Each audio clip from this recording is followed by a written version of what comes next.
let's take a bite of being fully seen.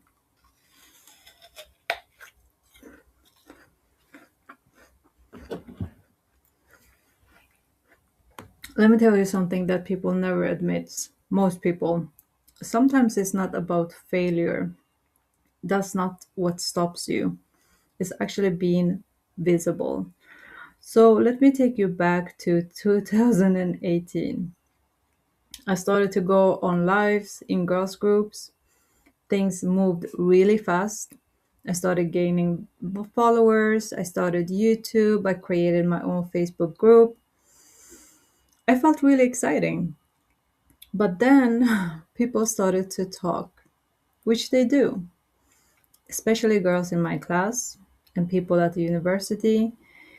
And I heard a guy tell me, Isabel, I really like your content. I don't know why people get so mad and they say, who does she think she is? Let me just tell you, I had like 4 or 5 videos. It wasn't even a big thing. But then something else happened that really shocked me. So, a doctor at my first workplace told me to my face, I hated you from the bottom of my heart when I saw your videos. And she had thought to herself, who does she think she is? Imagine hearing that. At your first job, a young doctor trying to prove yourself, hearing that from another colleague. That moment changed everything. I didn't fight back, I didn't say anything. The only thing I said was, you don't know me. We have been like seeing each other for like 2 or 3 weeks. So, this hate that you're describing, it must be something else that's behind it because of projection. So, I asked her this simple question. I said, what exactly was it that you were thinking when you saw those videos? And she said, well, it looked like you were really being yourself. And I thought to myself, being myself in front of a camera. I don't know who is that comfortable, but at the time when I was recording those videos, I was not really being myself. So I said, do you feel like you want to be yourself? And do you think that you cannot? She stopped and she thought about it. And then she said, yeah, I think it's that I want to be myself and I cannot be myself at work or in other areas. And there we had it. So I really gave her something to think about, and she definitely gave me something to think about. So I didn't say much after that, but I remember how hurt I was by that. So I didn't say anything to her at the time. I just stopped. I stopped with everything. I thought if other doctors see this, they will make my life harder. They won't respect me, they will judge me. So, what did I do? I shrank. I wanted to belong more than I wanted to create at the time. Not because I didn't love to create, which I still do, I love to create, but because visibility, being out there for everybody to judge, to evaluate, that felt really unsafe. But here's what I realized, it's not about YouTube, okay? It was more about identity. So when you step into something bigger, people feel it. People know your potential way ahead before you even know it. People know that they know what you're going to do, like they can imagine it, because you can't, because you have so many insecurities and thoughts and fears that's in the way, so you don't really see it. I remember another girl said to me, she said, oh, Isabel, you're gonna be this big YouTuber, blah blah blah. At the time I was like, I had 3 4 videos.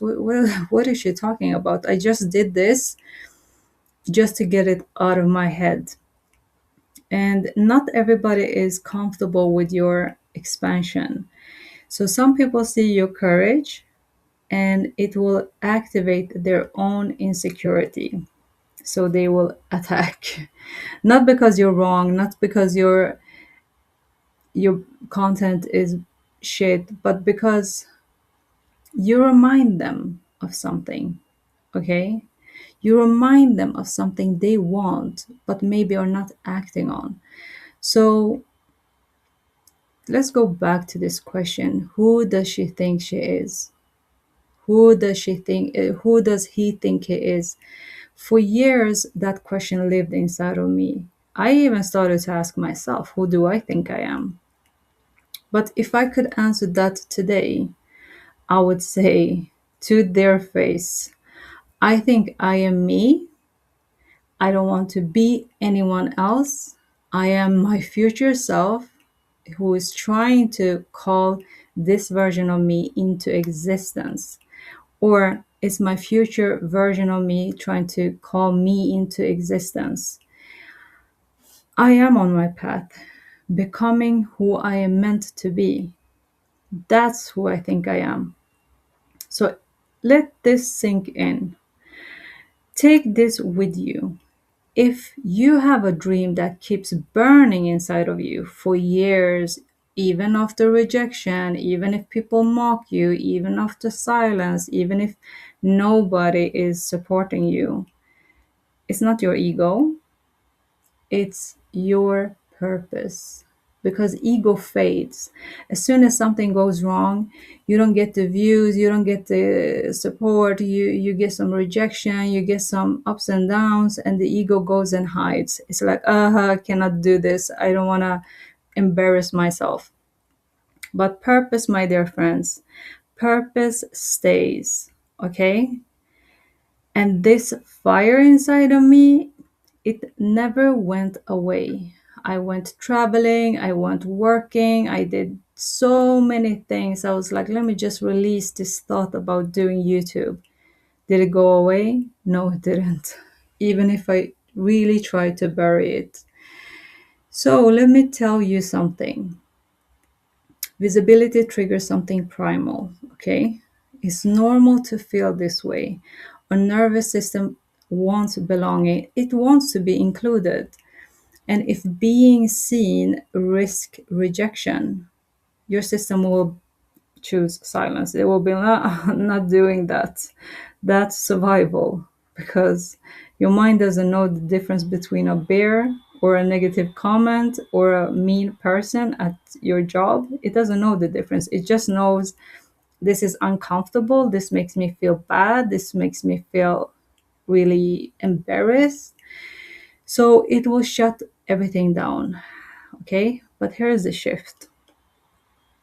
Rejection is temporary, but self abandonment lasts longer.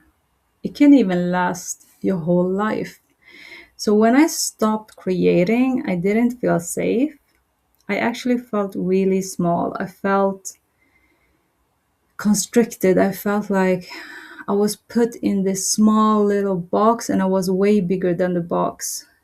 And that's not because it's about me, it's about what is in my heart.